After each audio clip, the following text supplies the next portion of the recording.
girls, and welcome to Girls in Aviation Day. I'm Joey Collarin with Redbird Flight Simulations, and I sell flight simulators. I'm also a private pilot with my seaplane rating.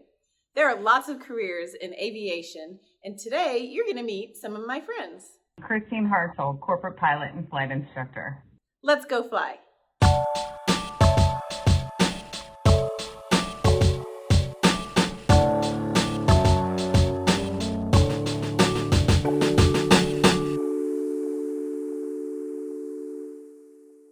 Flying is the second greatest thrill in the world. The first is landing.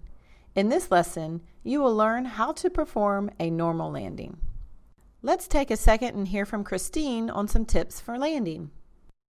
When you're learning to land your Cessna 172, a couple things to keep in mind are that a stabilized approach leads to the best landings. What that means is you want to get configured early on final so that you can have full flaps and be at final approach speed at a stabilized rate of descent of about 800 feet a minute.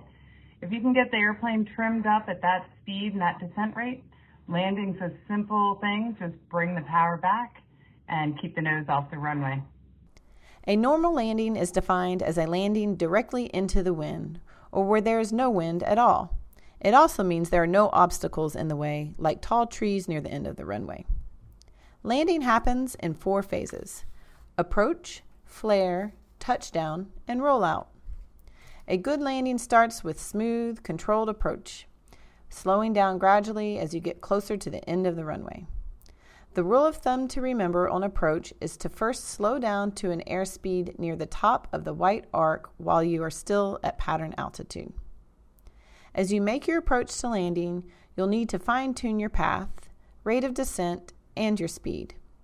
The single most important thing to remember is to use pitch to control your airspeed and power to control your rate of descent. Once you're about 10 feet above the runway, you will perform a flare. The airplane will slowly sink into the runway.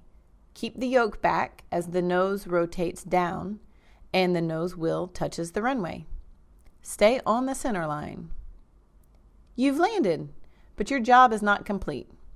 You need to transition from a flying machine to a ground machine using the rudder pedals to steer the airplane, slowing down by using the toe brakes. Awesome job.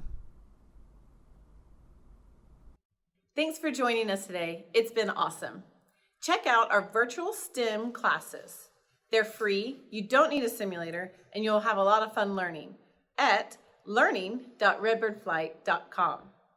Also, if you're interested in trying to find a Redbird Flight Simulator near you, contact me. I'll set you up in one.